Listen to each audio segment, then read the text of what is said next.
안녕하세요, 여러분. 역사 속 숨은 이야기를 찾아해 오신 것을 환영합니다.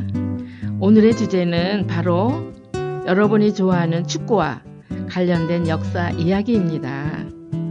특히 우리나라가 어떻게 1994년 미국 월드컵 본선에 진출했는지에 대해 이야기해 보려고 합니다. 이야기는 도하의 기적으로 유명하죠. 우리나라는 지금까지 월드컵 본선에 11번 진출했습니다. 하지만 그 모든 과정이 순탄했던 것만은 아닙니다. 특히 1994년 미국 월드컵 아시아 지역 최종 예선은 정말 드라마틱했죠. 당시 아시아 지역 최종 예선은 참가국 모두가 한 경기씩 남겨둔 상태였습니다.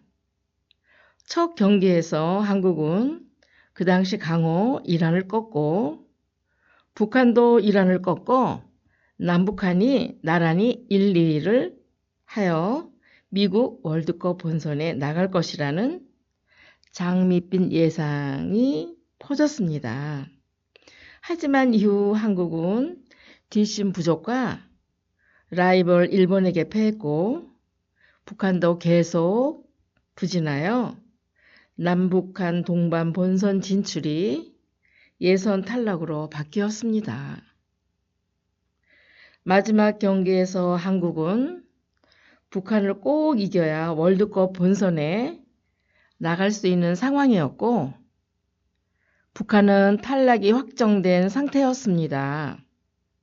북한과의 경기 하루 전날 한국이 신은기 선수가 북한 선수에게 우리 대한민국이 월드컵 본선에 나갈 수 있도록 제발 봐줘라고 부탁했지만 북한 선수는 절대 그럴 수 없다. 만약 그랬다간 우린 인민재판에 회부된다고 답했습니다. 그래서 한국과 북한의 경기에서 북한은 한국의 발목을 붙잡으려고 사력을 다해 뛰었으나 한국은 3대0으로 승리를 했습니다. 하지만 한국 선수들은 경기에 이기고도 마치 죄인처럼 풀이 죽어 있었습니다. 그런데 세상에 이런 기적이 또 어디 있을까요? 같은 시간에 벌어진 일본과 이라크 경기에서 이라크가 종료 직전 동점골을 넣어 일본을 탈락하고 한국이 미국 월드컵 본선에 진출하게 되었습니다. 이것이 바로 도하의 기적입니다. 도하는 카타르의 수도였고 한국은 동점골을 넣어준 이라크 선수를 초대해 성대하게 환영 행사를 치렀습니다. 이로써 아시아 최종 예선은 마무리가 되었고 사우디아라비아와 한국이 본선행 티켓을 따냈습니다. 일본은 완전 초상집 분위기가 되었고 북한 선수들은 화가 머리끝까지 난 김정일에 의해 모두 노동자로 자천되었습니다.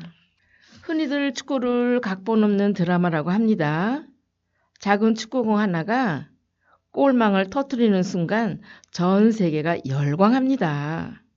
그리고 이라크의 동점골로 우리 한국이 본선에 진출했으니 흔히들 운이 좋았다고 하지만 그 운 또한 실력이 뒷받침되어야 합니다. 축구 경기에서 흘러가는 1분 1초의 순간을 위해 전 세계 축구 선수들의 피와 땀을 결코 헛되게 해서는 안 됩니다. 우리가 할 수 있는 축구팬으로서의 작은 실천이 있다면 K리그 경기가 열리면 경기장을 찾아주는 겁니다. 그것이야말로 한국 축구 발전의 밑거름이 되는 것입니다. 오늘의 역사 속 숨은 이야기를 찾아는 여기까지입니다. 다음 시간에도 흥미진진한 이야기로 다시 찾아뵙겠습니다. 글쓴이 최문호, 진행의 최선자, 기술의 박수진이었습니다. 다음에 또 뵙겠습니다.